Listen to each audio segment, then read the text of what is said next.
మహబూబాబాద్ జిల్లా తొర్రూరు మండలంలో ఉద్రిక్త వాతావరణం నెలకొంది. అమ్మాపురంలో జరుగుతున్న పంచాయతీ ఎన్నికల్లో కాంగ్రెస్ బీఆర్ఎస్ వర్గాల మధ్య ఘర్షణ జరిగింది. కార్యకర్తలు ఒకరిపై మరొకరు దాడులకు యత్నించారు. వెంటనే అప్రమత్తమైన పోలీసులు వారిని చెదరగొట్టారు. గ్రామంలో పోలీసు బలగాలను పెంచి పోలింగ్ ను ప్రశాంతంగా జరిగేలా చూస్తున్నారు. మహబూబాబాద్ జిల్లా తొర్రూరు మండలంలో ఉద్రిక్త వాతావరణం నెలకొంది.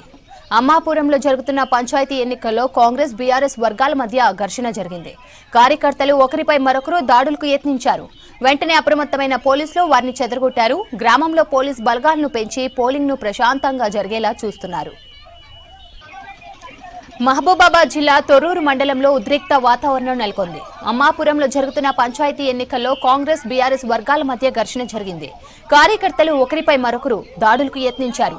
వెంటనే అప్రమత్తమైన పోలీసులు వారిని చెదరగొట్టారు. గ్రామంలో పోలీసు బలగాలను పెంచి పోలింగ్ ను ప్రశాంతంగా జరిగేలా చూస్తున్నారు.